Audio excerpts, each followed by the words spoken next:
Are you arguing with your mother? I'm going to be excellent father material. Oh, what is happening, everybody? We are back.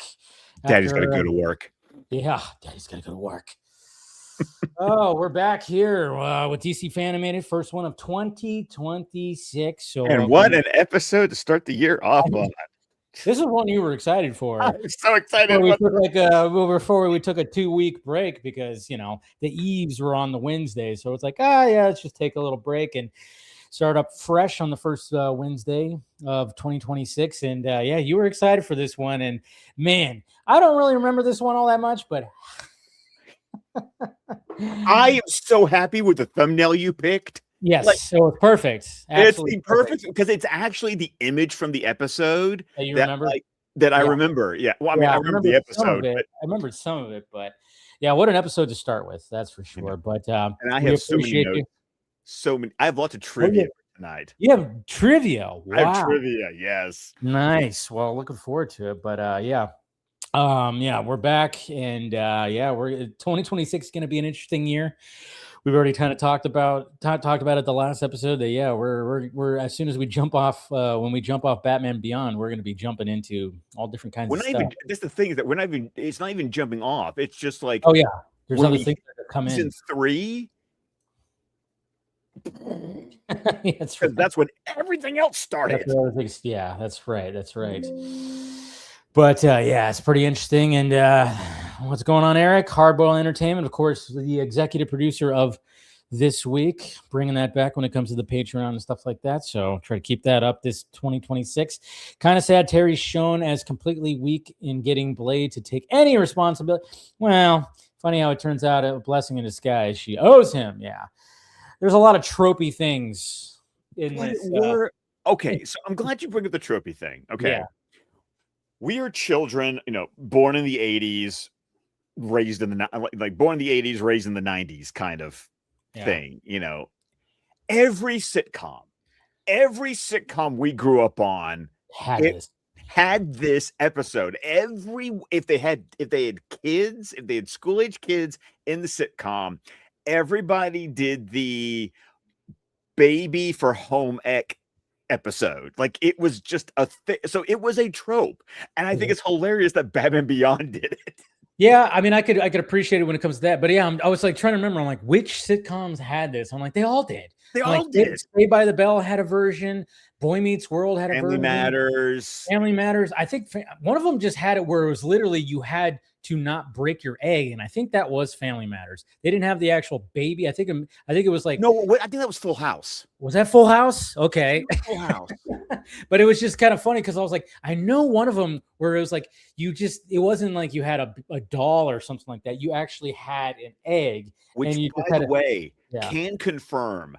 Back in my teacher days, they had dolls with computers in them. Like, the teachers could plug it into a USB to check. That's crazy. Yeah. Because I'm like, who did this actually happen? I mean, I didn't have anything like this. Step by Step was the one with the egg. You're correct. That's what it was. Thank you, Game City Saver. Yeah, Glory now. That's what it was. Step by Step had the egg, I believe. That's what it was. Jesus. It was one of the TGI Friday shows. Yes, it was. Man, I'm wondering, did Hanging with Mr. Cooper have this? Probably not. It was, but I don't know because Mr. Cooper was a teacher. Yeah, he was a PE teacher. So I don't think they actually had an episode like this for that because there wasn't really. I know they introduced like a young character that was always coming over, but I don't even remember like what the character's name was because they kind of changed things up after a little bit because. Sorry, because we got into the sitcom, but wasn't Hanging with Mr. Cooper in some way connected to Growing Pains? Yeah, it was something like yes. There was like it was kind of like there was some kind of connectivity to that. I don't know if it was like it was probably in the same universe. I think it was in the same universe because I remember there was one of the sitcoms where the first episode actually used the set of another episode, like the pilot, because they hadn't built its own set yet. So they had shot the pilot on the set of another sitcom. Like, it was they were trying to do like connectivity with all that because I think like Urkel showed up on Full House one time. He Full House, but then of course, Family Matters was technically a spinoff of Perfect Strangers. Yeah. Harriet was the elevator operator. Yeah. Yeah. And then we saw Carl, which, man, that's just funny how that is, and just funny how much that blew up. I love Perfect Strangers. Bauke, come on, cousin Larry, we do the dance of joy. Such a good show. Such a good show. I miss those sitcom days. I mean, that was appointment viewing, man. Yes, it was. When it came to TGIF, that was your Friday night was booked. It was booked. And if you had friends over, you'd be playing around and stuff like that. And then all of a sudden you're just making snacks and fucking 8 p.m. shows up and you had 2 hours, only 2 hours. And it felt like it was all night.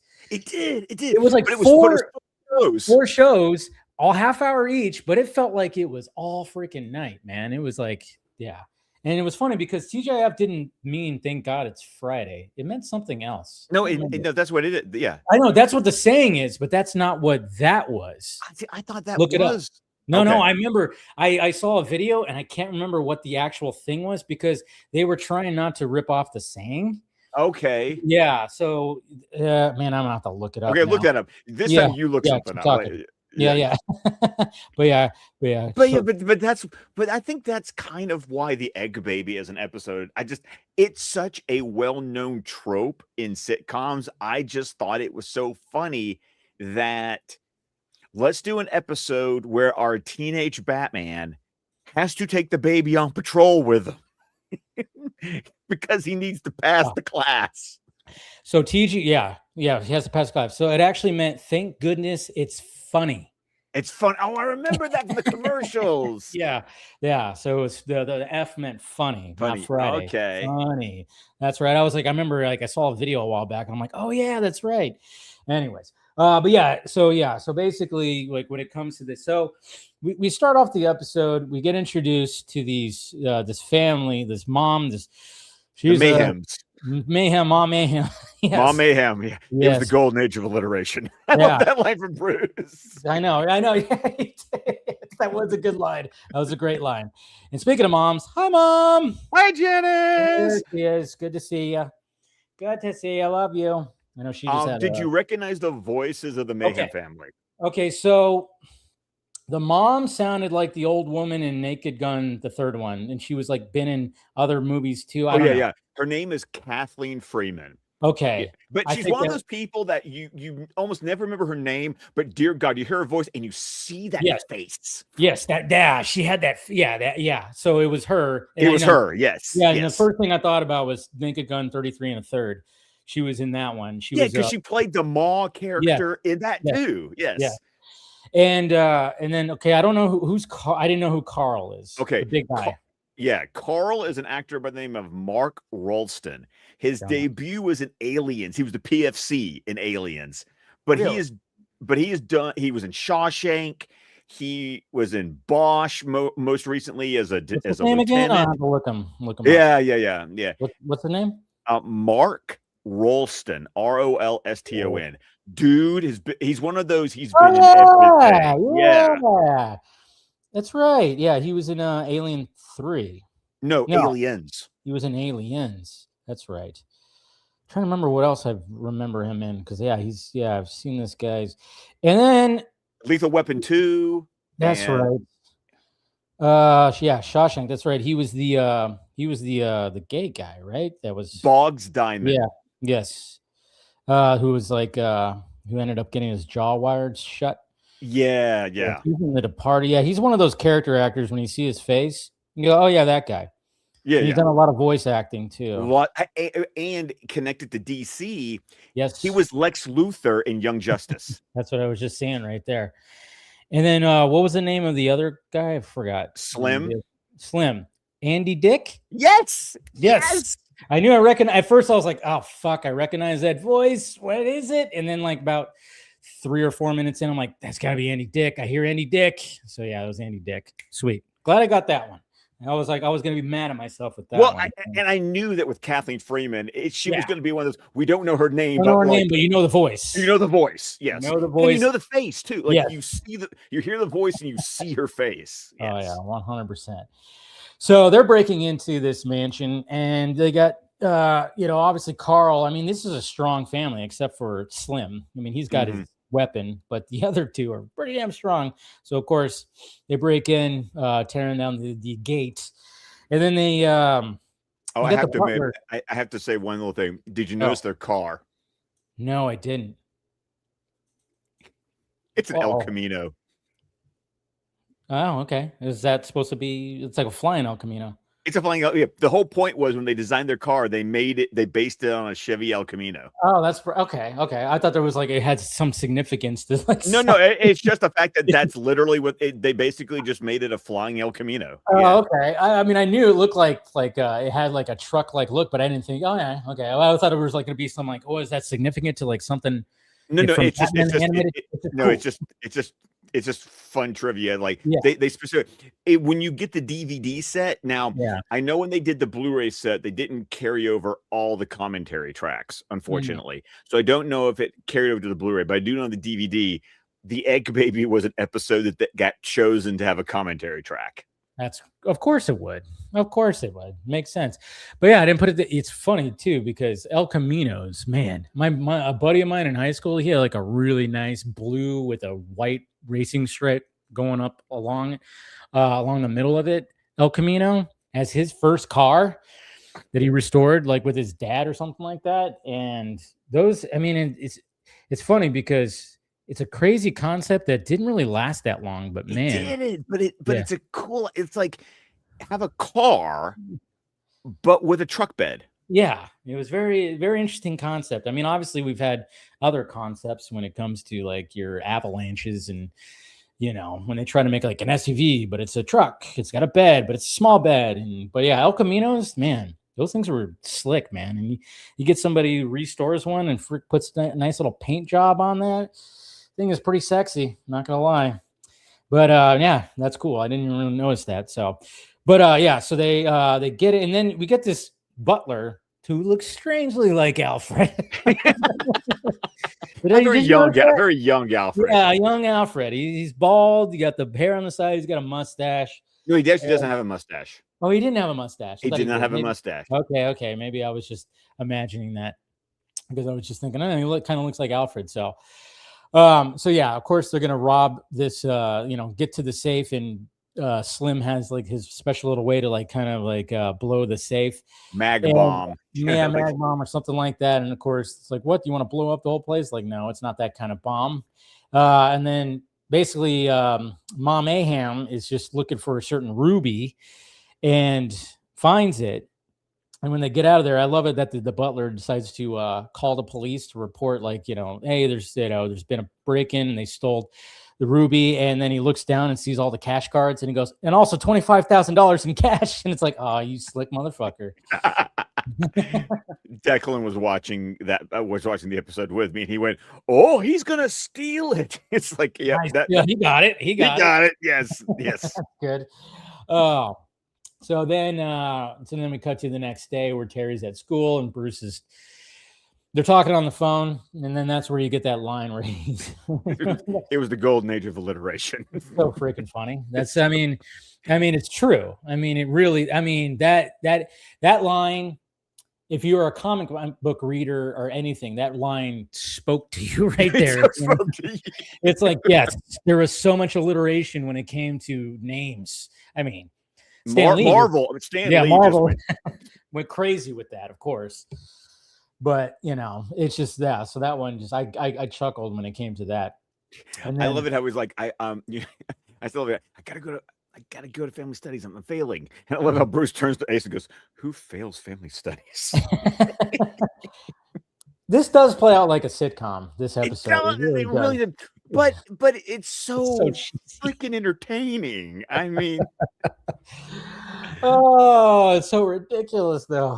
It is. But okay, you say ridiculous, but I don't say that's a bad thing. It's. I mean, I again, this is why I like having these conversations with you, because when I'm watching, I'm going, "The fuck is this?" But then, of course, when I'm getting your vibe, I'm getting your enthusiasm. It helps. Here's the thing, though. Yeah. This was Alan Burnett, Paul Dini, Bruce Timm. This was intent.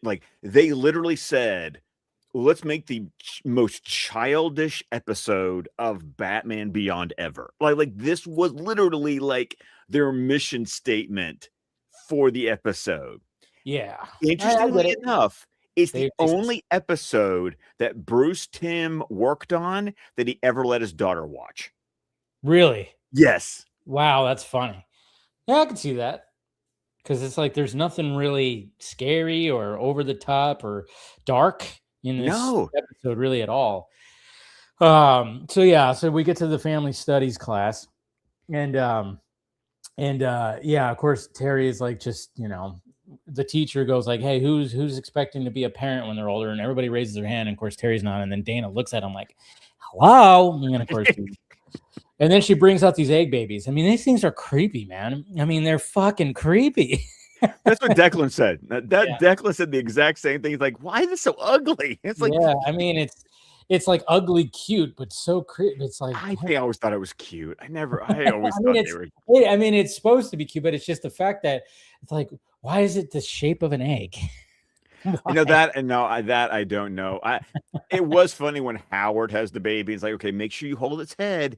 And I think Dana's like, all it is a head. Yeah, and that's what's funny too. Of course, Dana and Terry, who are together, don't get paired up. She gets paired up with Howard, who of course we saw before. And once again, voiced by Max Brooks, aka Mel Brooks' son. There you go. Call back to Terry's friend dates a robot. Yep, there it is. And then of course Terry gets paired up with Blade, who of course, well, geez, is she gonna give a fuck? No, of course not. No, not at all. That's what's gonna make this episode interesting, because if it was Dana would probably have it the entire time. But if you have somebody like Blade who does not give a shit and it's all about herself, that means Terry's gonna have to watch this thing. Just been a piece of work the entire time she's been on the show. Ever since she first showed up in Gollum, she has been just a piece of work. Funny enough, another piece of trivia: this is her last speaking appearance on the show. No shit. Wow. This is the last time we hear Blade talk in the series. So we see her, but not hear her. But we don't hear her. Yeah. Gotcha. So yeah, so he gets paired up with that, and then of course, like right out the bat, she's just, hey, you want to hold it, and she just puts it down on the desk, and then of course we have what's his nuts, the bully guy, Nash. He's like, he gets paired up with, I forgot who he Max. Max, that's right. Yeah, that's right, Max. Which of course she doesn't like. Of course, I mean that's how you make it interesting. That's how you make it, funny. And then of course, the teacher's explaining all the things like, oh yeah, we got the data, it's a computer, it'll cry, it'll do this.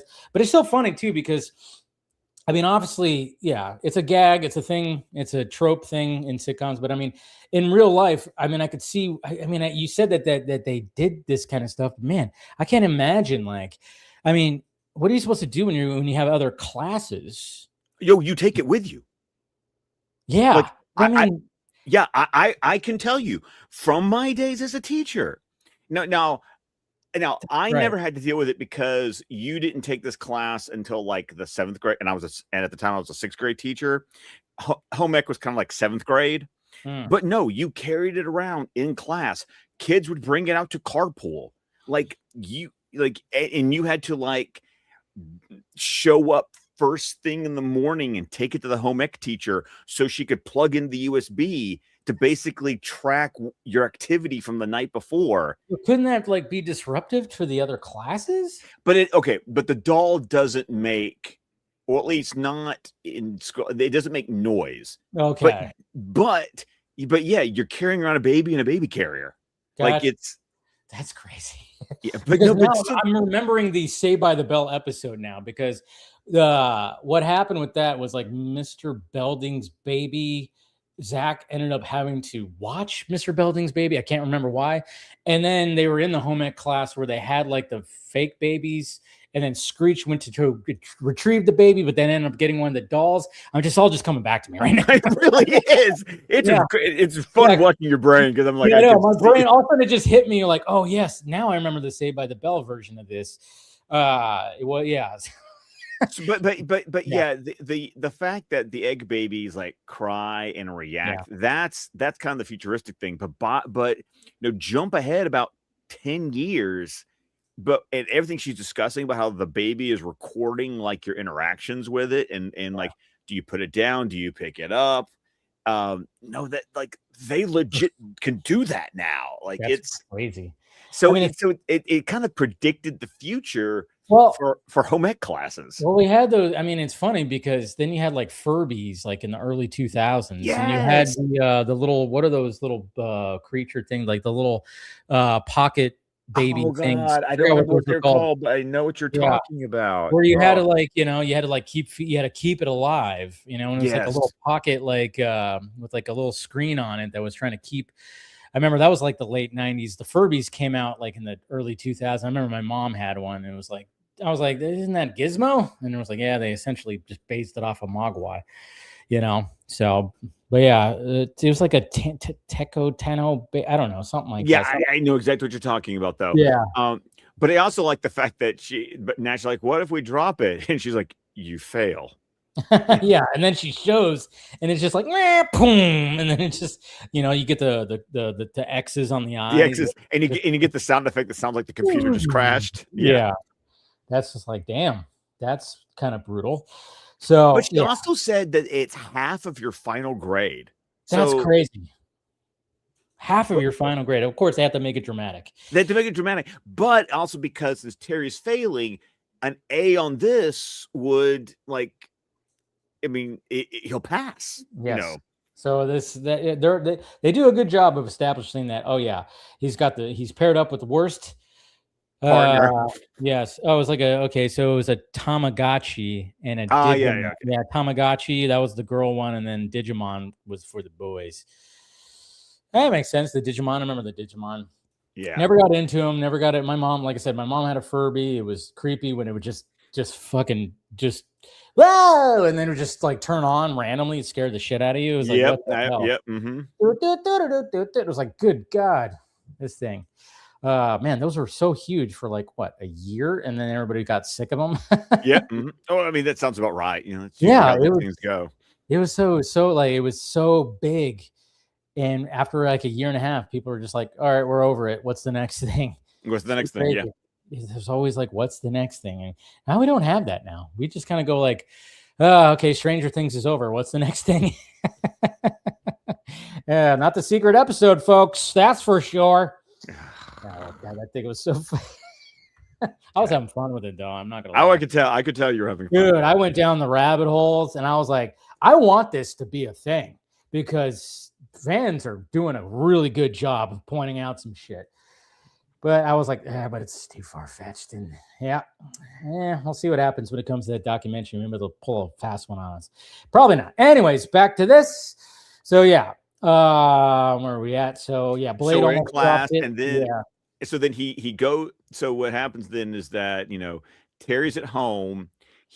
Bruce is like, hey, I figured out, she's stealing these rubies. They're part of it, because first it's like, why does she want rubies? I love what does she want rubies for? Well, not to make slippers. And Terry's like, huh? And Bruce's like, before your time. Which I love that line, before your time, because that's the second time Bruce has pulled that. Because remember back in season 1 of Batman the Animated Series, and If You're So Smart, Why Aren't You Rich? When they were doing the riddle for when is the owner of the Minotaur? When is the owner of the Minotaur as high as an elephant's eye? And it was the whole like corn. And Robin's like, huh? And it was like an old song lyric, before your time. Which, by the way, go back to the episode and listen to me sing "Oh What a Beautiful Morning" from Oklahoma. That's good. That's the episode you say. That's because I had to explain, because I prepped it to explain the riddle. But he said it's an old song lyric, before your time. So I love it when he makes this Wizard of Oz reference, which Terry has no clue about, and then he's like, before your time. But yeah, and then of course we get the Ma and the two sons are at their next little like break-in or whatever. And and this is where like Terry is like in the Batmobile, and Bruce starts going like, hey, why are you driving slower?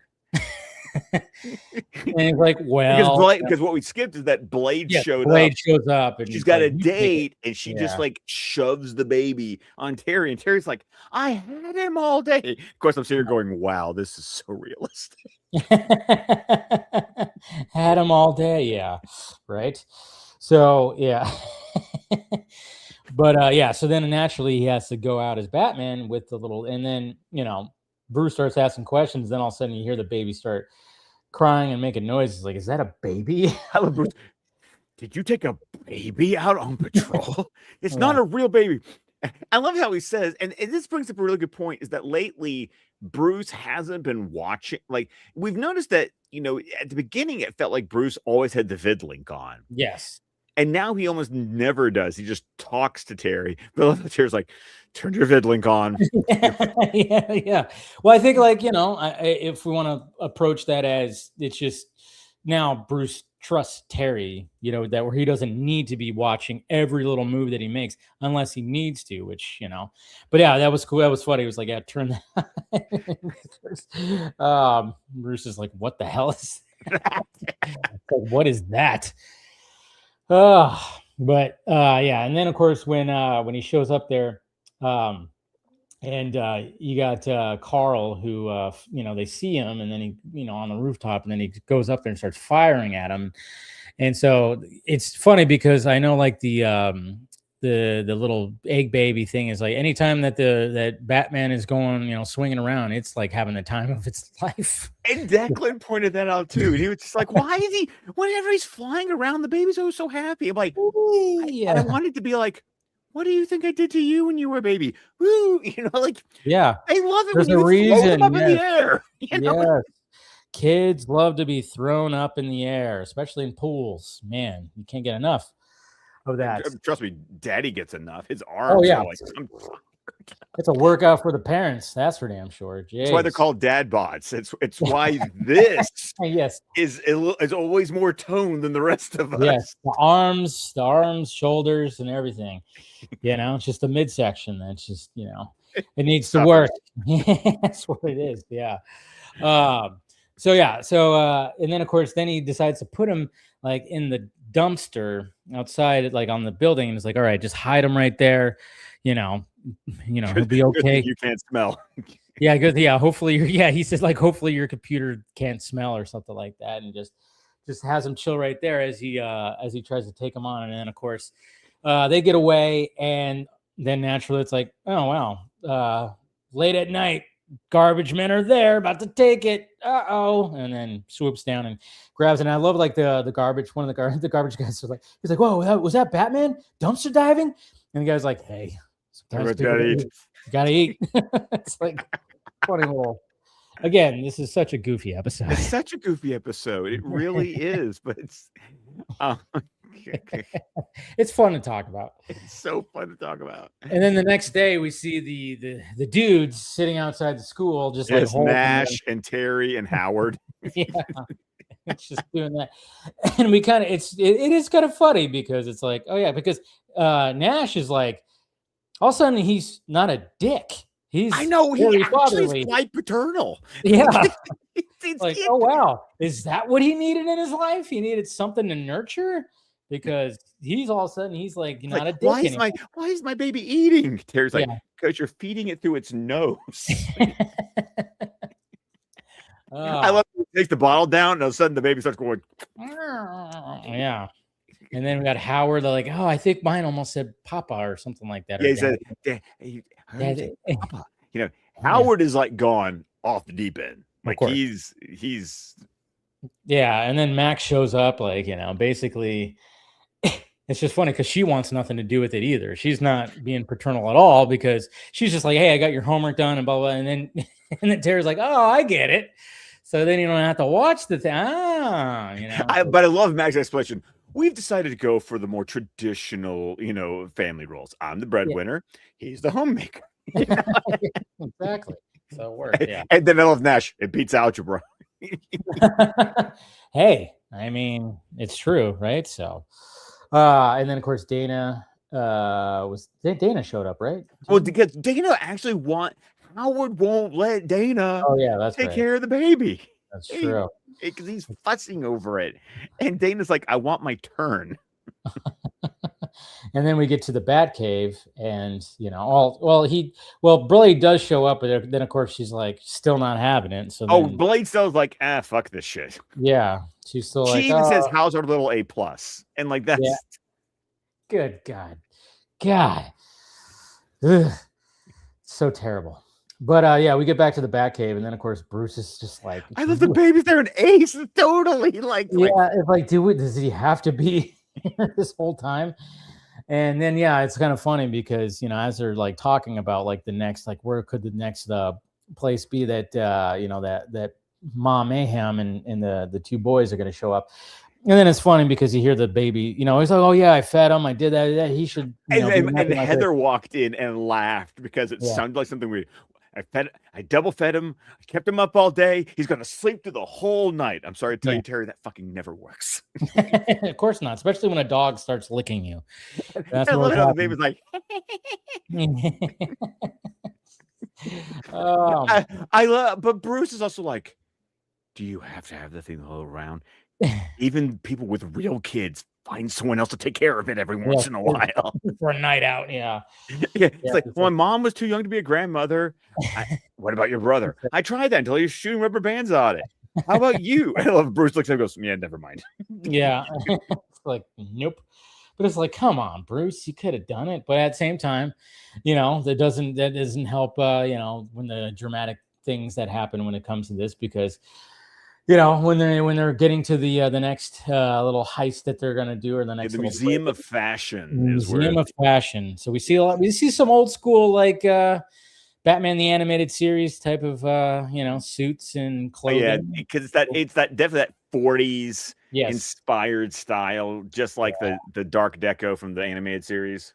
Yeah, but when Batman gets there, and there's like a little like it looked like the HVAC unit at the top of a building. Yeah, exactly. And so he's sleeping, so he's like, all right, just put him right there, it'll be okay. I love how Bruce goes, he yeah. Exactly.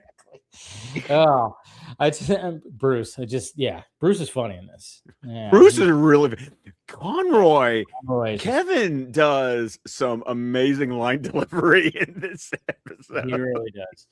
And then of course when they're breaking in, she finds more rubies, because she's basically finding these are rubies that she once stole before, and they have with her husband and stuff. And it was a set.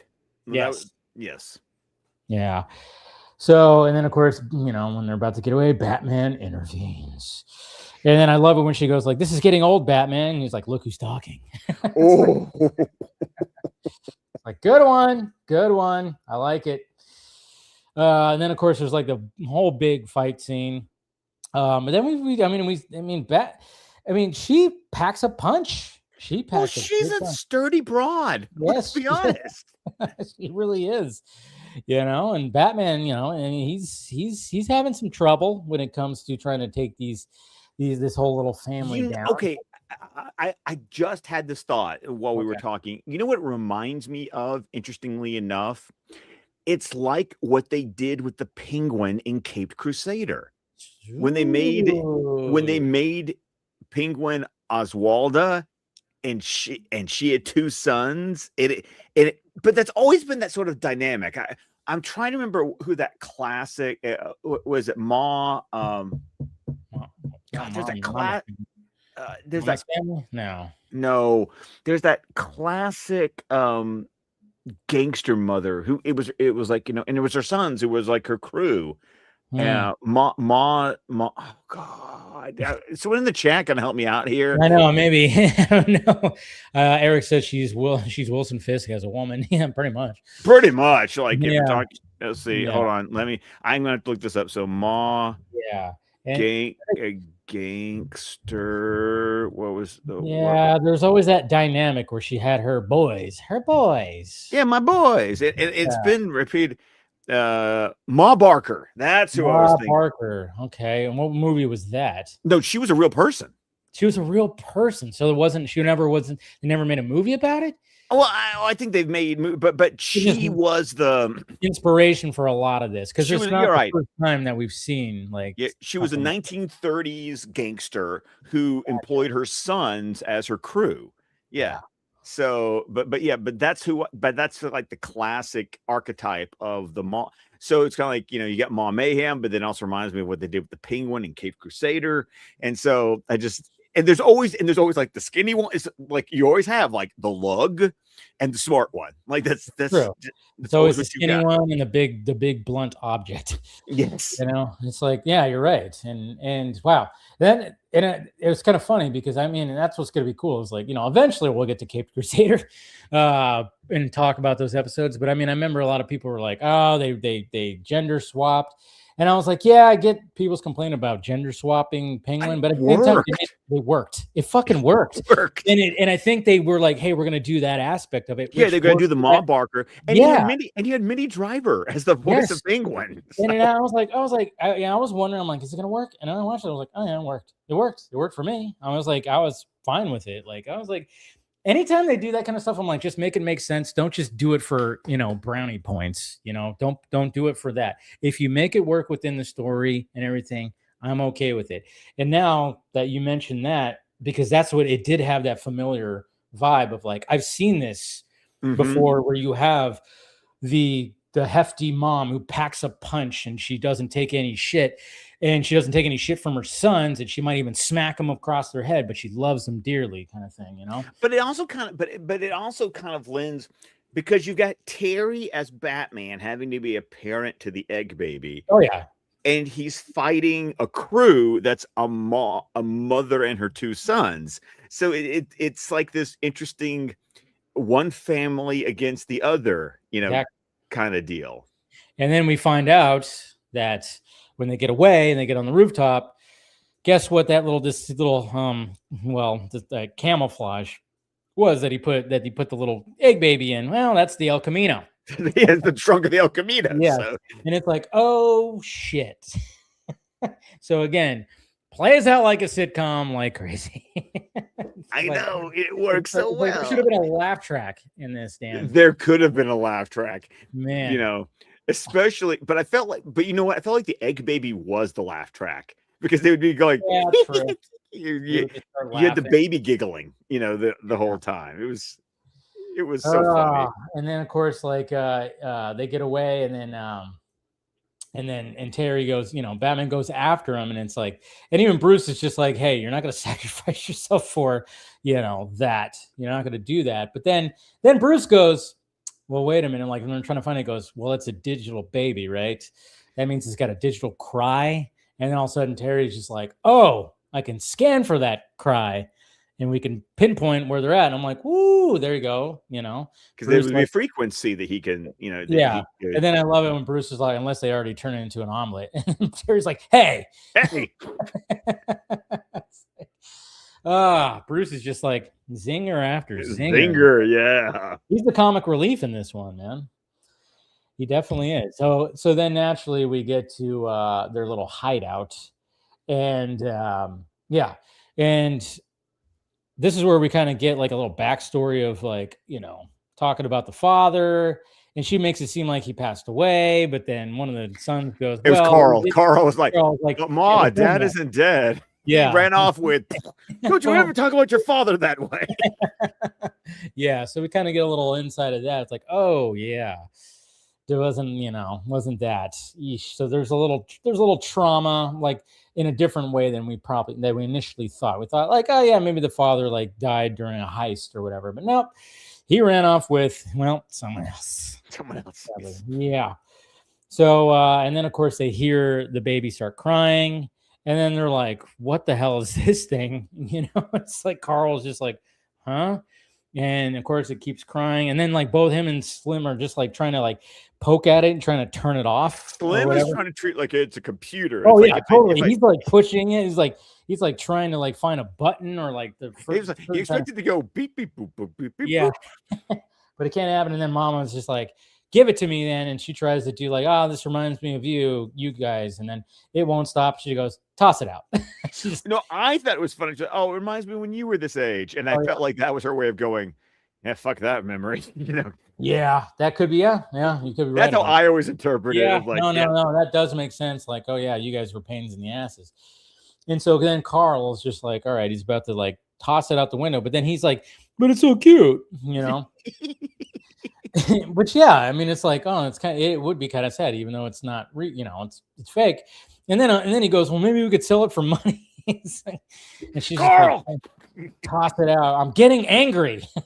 That's what she said. She's like, I'm getting angry. He's like, all right, mom. And then of course, Batman's like, or in the Batmobile, he's already getting close, and then he sees that he tossed it out, and then of course he's like, and because it starts crying, and Batman's like, oh, there we go.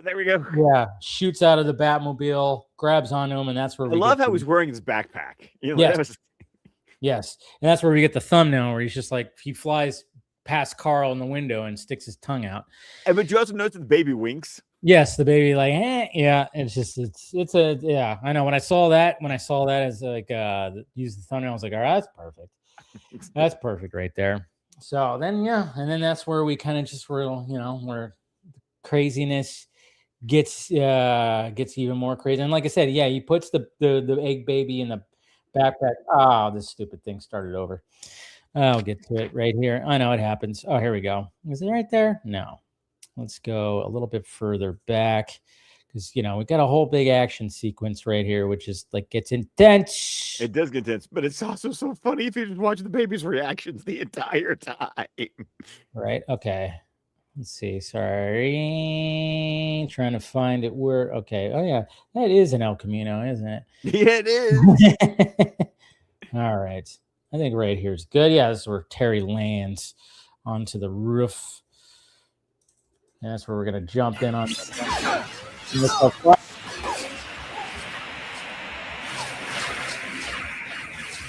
it's all about protecting the baby. Like, you can't be quite as acrobatic as he normally would be because with the baby in one hand.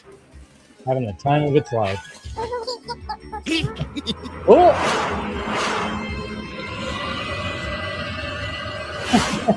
Daddy's got to go to work now.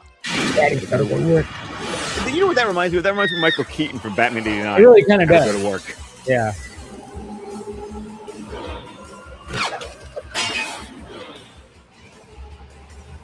I see him. Hang on.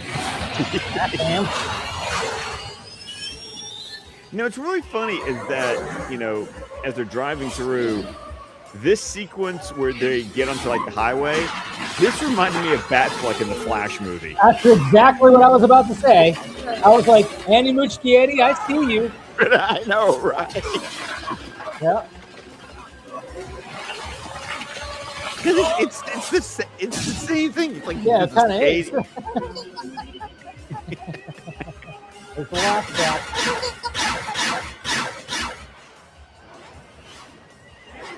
Two, of course, Michael musicians, that Batman Beyond like cyber music going on. And then of course they both get car sick, or air sick, whatever you want to say. Do you call it car sick or do you call it air sick? I know. The question is that we need to have answers. Air car sick. I gotta put her down. Gotta put her down. I also love how Ma is just like a cool cucumber the entire time. Like, she's not phased. Nope.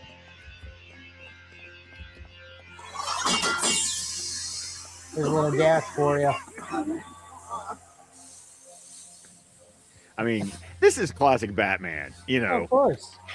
Get some smoke grenades. And shows up right behind him. And then he burns off all his clothes. What? What's that? He blast? Because I was thinking he's got like a sand blaster. Uh-oh. Oh, that's a punch, man. I know. I also love how Mom makes like no questions with the fact that Batman has a baby egg. I know. She's like, why the hell do you have this? What is the meaning of it? There's a fun little continuity error coming up, by the way. So he slices the purse off. The purse. Watch what happens when she catches the purse. Of course, she's heavy. Yeah. And then now the strap is strap is there, right? The strap's intact. Yep, there it is. Ah. Little continuity error there. Oops.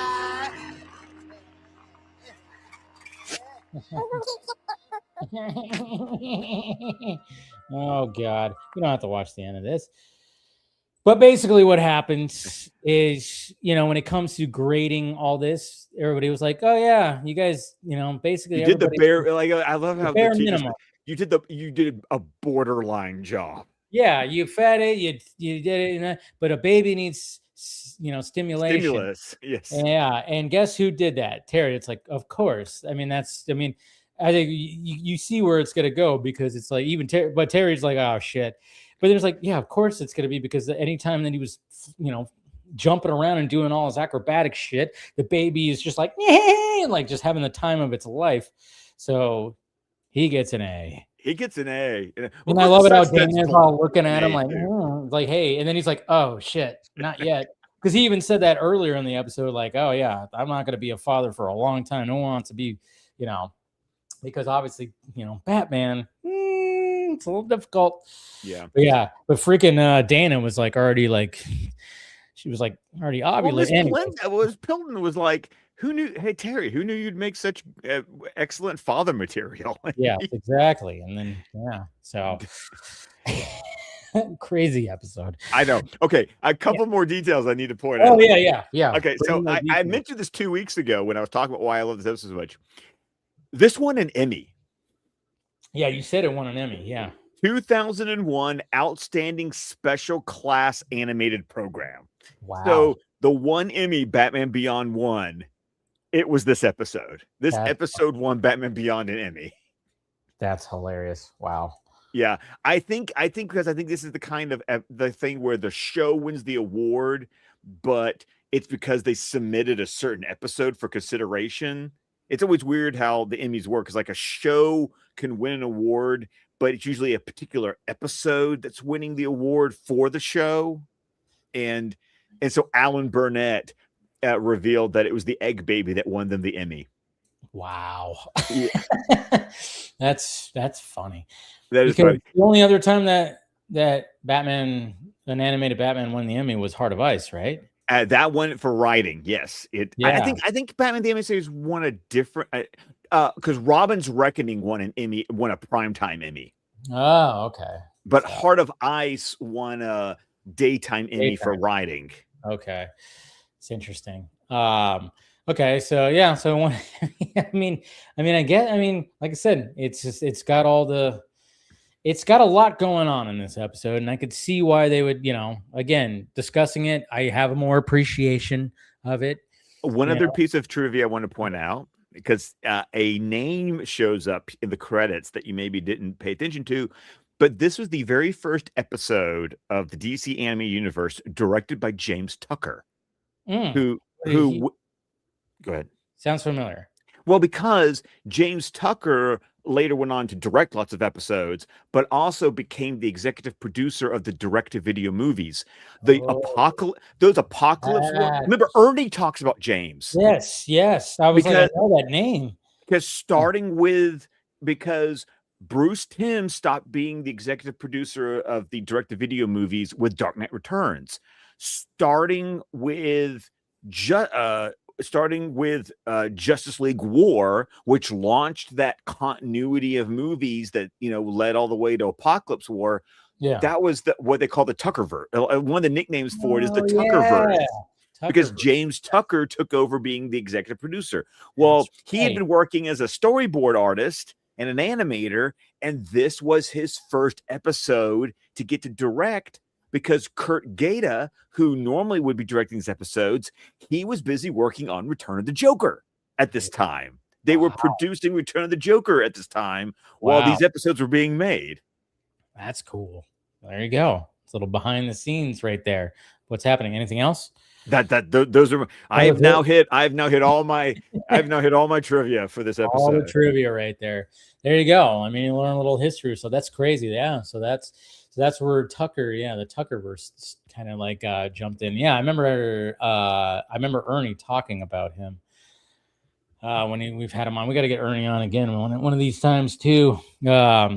hopefully people have checked out as Batman Azteca. It's on HBO Max now. It is now on HBO Max. I remember I misspoke at our last interview, but now, yes, it is officially on HBO Max. I know it's funny, like my brother was like, he was like going through, he's all Batman Azteca. And I was like, oh yeah, it's pretty good. He's all, what the hell's that? I'm like, well, it's just a different type interpretation of Batman. I actually talked to the writer. He's like, oh, cool. I'm like, yeah, you should watch it if you want it. Of course he didn't. But he was just like, what the fuck? It's like, yeah. But even hey, the movie won me over. Remember, I won me over big time. I loved it. I thought it was great. I was like, I was going, oh man, is this gonna hit? And as soon as like, I think like within like the first 5 minutes, I mean, sometimes when I watch stuff, I'll be like right here because I'll be like, checking on things and whatever. And sometimes I sat down in my chair and I watched that entire thing, and I was like, I was in it, man. I was like, all right, no, this got me. No distractions, please. I'm gonna watch this whole thing and put my phone away. And yeah, so if you haven't watched Batman Azteca, guys, do yourself a favor. It's on HBO Max. What do we got next week?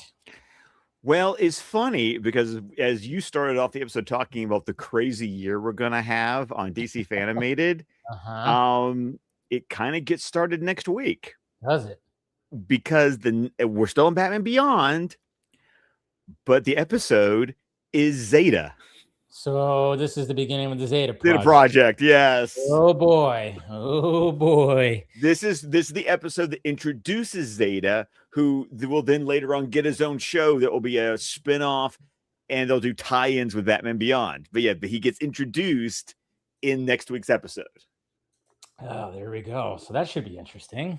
Because I'm trying to remember it. And I'm like, nothing's like ringing. I mean, it looks familiar because I just looked at the thumbnail and they show him. So kind of remember, but not really. My thing is that he shows up in this episode and then he shows up again in season 3 when they did a tie-in where Zeta showed up on Batman Beyond and then Terry showed up on Zeta Project. Yeah. So the only thing that's going in my head is keeping those two episodes, like what happens in this episode, what happens in the other episode. Like I got those two, like, that's going to be the thing that I'm going to need to keep straight in my head as I'm watching is, okay, this happens in Zeta. And I think the other episode is Countdown. I think is the season 3 episode with Zeta in it. Gotcha. Well, that's cool. So there you go. We got Zeta. We're going to be get introduced to that character. So make sure you guys watch that and be back here next week. And what movie are you seeing this weekend, Scott? Or what movies? A movie. Well, in the theater, I will. In the theater, I will be seeing. Is this thing on? Now, I was supposed to see it Friday morning, but AMC did that dumbass. Oh, that's the comedian one by Will Arnett, directed by Bradley Cooper. Yeah. Yes. I'm going to go see that. But I was supposed to see it Friday morning, but AMC did that dumbass thing where I've had a ticket reserved for like 3 weeks, and then 2 days before, it's always like on a Tuesday before the movie comes out on a Friday, and then they say, and it's always like I find this perfect screening that's like going to fit in my schedule, and then I get the email that says refund issued, due to a scheduling conflict, which probably means I was the only one who bought a ticket. And so they didn't want to waste the time. And so they just canceled the showing 3 days before. It's happened to me on multiple occasions. And it's always when it's like the perfect showtime. It's like, because it's the one that's like, this will fit my schedule perfectly. And then they cancel it. It's happened way too many times at this point. So Sunday night, I will be seeing Is This Thing On? That's all you got? That's all I got. Funny enough, I do want to do a little bit of a follow-up, though, because I talked about this with you last night. True. Because Lionsgate just confirmed yesterday that they are developing the sequel to the Housemaid. Yes. With Handmaid. I know I did. I almost did there. Yeah. But the Housemaid's Secret, because there are 3 books. Yes. And so they're preparing to adapt the second one, because I watched your box office report from Film Junkie Live, and it's making some money. Yes. I mean, I spoke about it because, there was only one new movie, which was We Bury Our Dead, which I do want to see. Yeah, the David Ridley movie. Yeah. I mean, and I heard good things about it. I heard it was like a really good, anytime you can do something different with the zombie genre, I'm for it. So I mean, but I was like, yeah, it was the New Year weekend, or and of course, things happened on Friday and everything like that. So I was like, I'm not gonna go check it out. But yeah, that was like really the only one that came out. But it was just like, yeah, the box office was like, Avatar crosses $1 billion. Zootopia is getting to 2 billion. Crazy, getting close to 2 billion. But then, of course, they were talking about the Housemaid, and they were projecting that it's gonna, because it's one of those movies. I saw somebody even say it on Twitter that was like, it was perfectly said. It was like, this is a type of movie that mature audiences, specifically women, were missing out on. Where like you didn't have these. Yeah, you can have like certain movies where it's like a romance or whatever, but you have, like you said, it's dark humor. It's dark humor, intense.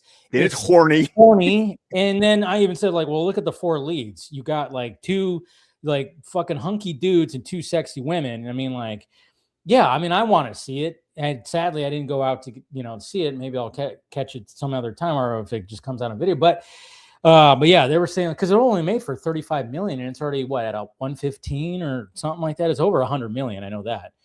So it's already like it's almost tripled its budget at this point. It's like they're then projecting that it's going to keep on going, because the thing about the January box office is like, yeah, it's a little slow. You might find some winners in there, and there's word of mouth. Even I'm doing it. I'm telling word people of mouth. Right. The drops for each weekend are they're small. They're small drops because people are going out to. So yeah, there's going to be they announced the follow-up yesterday, and I was like, oh yeah, they're definitely going to do a sequel. And I think I mentioned that, oh yeah, there's 3 books or whatever the hell. Yeah, but it's funny is that I finished the book today. Nice. And the movie's better, of course. But no, like they make changes that the movie takes bigger swings. Oh, okay. I like it. It's they go places that the book doesn't go, and the movie benefits from it. But I have the next book, and it just sort of works out that since they announced the sequel, I'll be reading the next book, and I'll be curious to, it'll be fun because I saw the movie before I read the book, and I'm glad I did because the movie was better. But I'll be interested to read the second book. One, to see if the second book is better than the first book, but then I'll be curious to see what they do with the movie when it does get made. So I just found that to be a very interesting follow-up, because I have legitimately enjoyed this movie, and I can highly recommend it to people. It's a really good thriller. It's really good. Like I said, if you enjoyed A Simple Favor, that was dark comedy thriller, and this is just like, steamy, like, steamy, twisted thriller. And I just, it's a good time. It's a good movie. Yeah, definitely want to see that. And I'm gonna go see Greenland 2 tomorrow. Yeah, you were telling me that you think that was what you're going to be doing. Yeah, me and my dad are gonna see it because I really, you know what, the first one, I don't know. You haven't seen the first one, have you? I haven't seen the first one. No. Give it a shot. Okay. Because it's Gerard Butler. I don't know why I didn't give it a shot. So it's the type of movie that when you see it, because it's about, an asteroid, it's a disaster movie. Disaster movie, but it's not Roland Emmerich disaster. It's like, yeah, that's happening, but it's all about this family trying to just get to another location. And there is a lot of tension when it comes to a lot of things. And Gerard Butler and what's her name? Baccarin. Yes. Very good job. And like shit, I mean, they're just trying to get, to Greenland, of course, like on this boat and everything like that. It's kind of like, it's got a similar feel to obviously a Roland Emmerich movie, but the disaster part of it is so much not the focus. It's not the focus. It's not disaster porn. It's definitely not that. You're not going to see like, oh yeah, let's watch this hit right here in this city and everybody thinks blown up. No, it's all about the family trying to get to the location. So when it comes to the sequel, I'm like, well, shit, let's see what happens, when it comes to all this. I mean, obviously they make it, and now we got to see like, oh yeah, it's supposed to be 5 years later, and hey, now they're trying to, hey, we can now come back out. Maybe, I don't know. It seems like it's also keeping that intensity, but it looks like the it's upscaled a little bit. So yeah, I'm looking forward to it. So that's what I'll be seeing this weekend. And man, there's something on streaming that I wanted to watch that I can't remember, but There's a lot on streaming that I I want mean, to watch. I was just glad I got to watch Frankenstein finally. Yeah, I know. Yeah, we talked about that on the vodka stream. Yeah, so that was and fucking Jacob Elordi, he got best supporting actor the Critics' Choice Awards. Yeah, I Good still on need him. to watch. I still need to watch The Studio. That's what I still need. That's what I need to watch, that show, because obviously Stranger Things wrapped up. What did you think about the finale? I liked it. Yeah.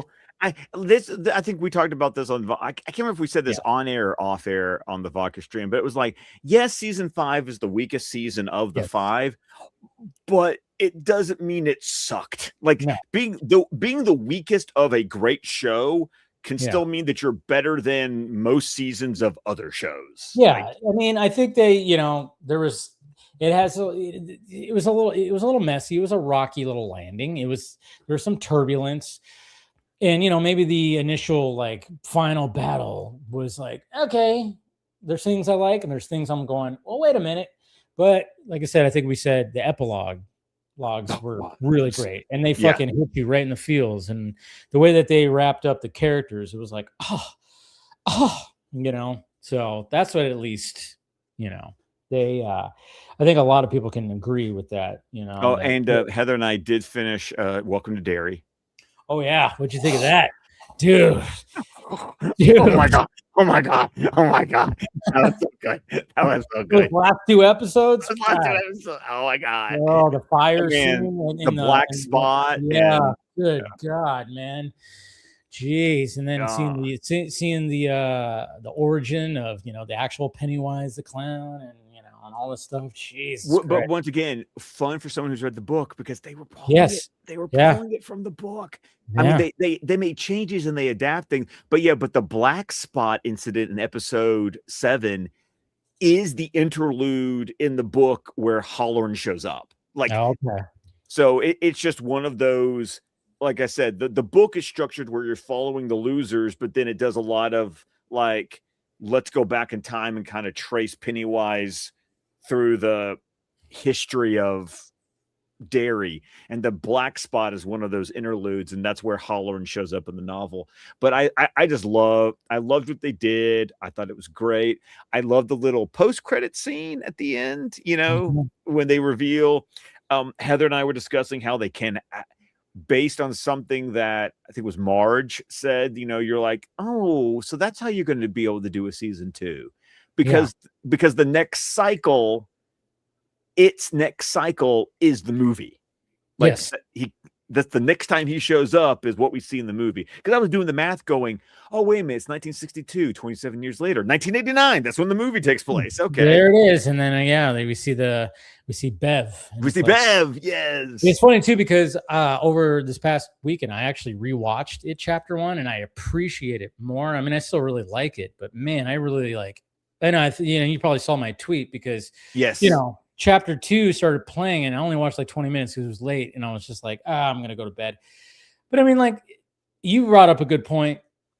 I think somebody else that maybe brought up that Clay Italian, I think, brought it. Yeah, where it was if we can get that supercut where you can have the jumping back and forth a little bit more.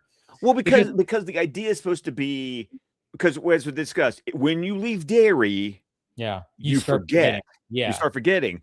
And the whole point is that the novel starts off with the adults coming back to Derry, and as they go through their adventure that you see in chapter 2, it's sparking the memories of so you're not finding out what happened to them as kid. You're only being told the kid part bit by bit by bit. Yeah. And I would really love to see Andy do a supercut that follows that structure. Yeah, I wonder if that'll ever happen. Maybe, because Welcome to Derry it seemed like it was a big hit for HBO. You know what I mean? And people, I mean, especially with it coming out around the same time, a little before, obviously, with Stranger Things, and then Stranger Things kind of getting this mixed reaction. I haven't really seen anybody say, "Oh, Welcome to Derry sucked." I've only seen Welcome to Derry is fucking awesome. I mean, that's what I. There were some people who were slamming it like in like the episode 3, 4, 5 mark, but it ended strong enough that everyone shut up about it. And then, episode 7 and 8 were just like, holy shit. I mean, Jesus Christ. But yeah, no, I'm very curious to see where they take. And then, like I said, it was great that they incorporated, elements where they can, and kind of talking how the entity works. Yes, the entity works, and it's like, oh, okay, so that's how we can do more seasons. That makes sense. And then they, of course, tying it into the initial story. They did such a good job with that. And then it's like, but then we can, oh man, there's like so many, there's like different, because I was like wondering, I'm like, how do you connect it to this story? And then how are we going to do, because I know they want to do like different time period. How are they, they're doing that whole thing with, it doesn't really see time. And there could be like a thing where it's like, oh yeah, we've heard this before when it comes to alien entities. It's like, oh yeah, that makes sense. So, well, I'm looking forward to the biggest compliment I can give to Welcome to Derry is that it made me want to watch the movies again, but it kind of made me want to read the book again. And let's be honest, that's an 1,100 page, it's a thick book. It's a brick. Yeah, it is a big ass novel. And the ending does suck. Like, I mean, I love Stephen King showing up in the second movie, and that because James McAvoy his character was just, Stephen King always has like a Stephen King proxy in like every book, is like Jack Torrance is Stephen King, and like there's always that. Well, James McAvoy's character was the Stephen King character, and I just love the joke. Like, yeah, your endings suck, and I just kind of laugh, going, but we got to remember that Stephen King probably doesn't really even remember writing that book, because he was coked out and drunk out of his fucking. You want to talk about a book that reads like someone was coked out when they were writing it? Yeah, there's some things in there where it's like, I probably shouldn't have wrote that, but for the most part, it's still, I kind of want to revisit the miniseries from. I do too, and I own it digitally, so I need to check it out. It's so funny because I read, I think it was on Twitter yesterday or today, where when it came to filming that, Tim Curry stayed away from all the kids, and they were freaked out by him. And he was like, he would like be at, like, taking a smoke break, and then he would smile at them and creep them out. He wanted to keep that dynamic. But then you see it behind the scenes with Skarsgård. Anytime that it went cut, he was like, hey, you okay? You good? And he'd be like high-fiving the kids and being all chummy and everything. Complete opposite. It was just kind of cool to read that. I'm like, yeah, Tim Curry was like, no, be afraid of me, little bitches, kind of thing. But Skarsgård was like, cut. All right, you good? You good? But let's also look at the movie of it versus the TV series. And like, Skarsgård had to go places. Oh, yeah. I mean, let's face it. I mean, the drooling. I mean, I forgot. I mean, when I was watching Welcome to Derry, it seemed like the drooling was amplified. I was like, I forgot how much this fucker drools when he has his mouth, the way that he does his mouth, and he's just drooling. I'm like, good God, it's just so freaking creepy. But yeah, you're right. Skarsgård had to go a little farther, obviously. But anyways, there's our movie talk for DC Fan-imated, as we do. Movie and other show talk, I guess you could say. But Zeta is the next episode. So, and we appreciate you guys spending some time with us tonight. And we'll see you next week, or see you on the Vodka stream this Friday. Should be obviously a fun one. Look forward to my first reaction to Greenland 2, and hopefully, should be a good one. I'm seeing at 4:30 tomorrow. Ooh, earlier showing, yeah. So I'll post it on Friday. I'll post my first reaction on Friday and everything. So, what do you got, Scott? Now, just check out after Sunday night. Check out my review. You'll be able to find it on X at ScottDC27, on Vero at Scott McClellan, and of course, Letterboxd Scott McClellan at ScottDC27. Once again, Dave, I'm holding you to a 2026 resolution. I want you using Letterboxd more this year. I'm going to. I think tomorrow I'll probably input my 2025 faves. I've been meaning to do that and haven't gotten around to it, but I think I should.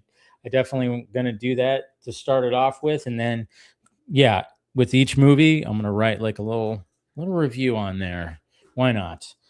And yeah, I'll even link it. I'll put it down and underneath my my first reaction. So, all right, guys, hit that like, thumbs up, subscribe to the channel. Like I said, look forward to some videos. Of course, I'll be posting videos tomorrow.